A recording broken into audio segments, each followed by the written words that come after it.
nhớ rồng ít trồng phong dừa, nhớ rồng ít trồng phong dừa cứ tìm mong nhau thông bờ lúc can tu nè, tao trở nè,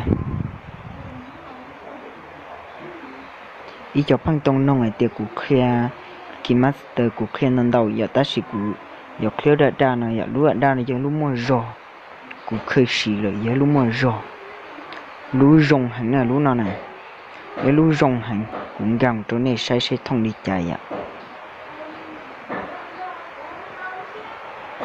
Ok, nên găm một cho chị nữa thông nói ạ. Bổi nó nè.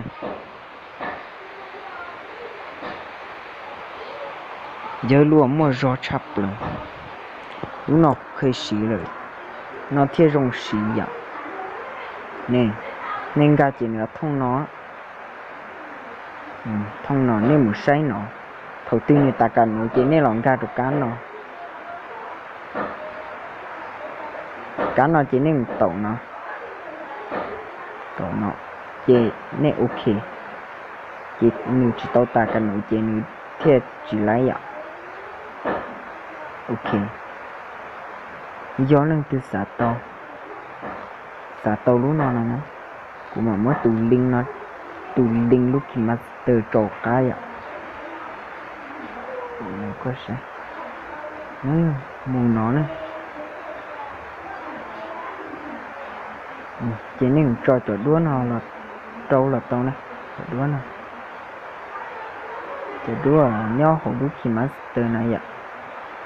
Chỉ nên mình này chỉ nhớ chủ đấy kia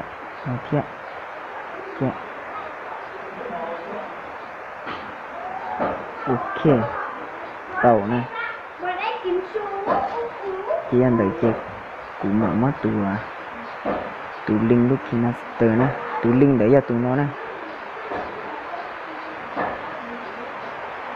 Ok tụ linh đấy là tụ nó nè, muốn chia tao lại ạ. Tụ nó cũng chia nhớ cơ chia, cũng chia nhớ cơ chia chỉ do ít còn rong hơn lúc nó nè cũng xí được. Nếu rong này xí chỉ rong chỉ nên phải tông kia chỉ chẳng gì ạ. Nên xí lử lú là ý ạ thế. Nó này trên đây chị cũng cho là kia nên mình đã sư chỉ nhớ rong xua tụ phong gì nữa của mua hàng tụ linh để lò cá còn nên một đồ lô thế này.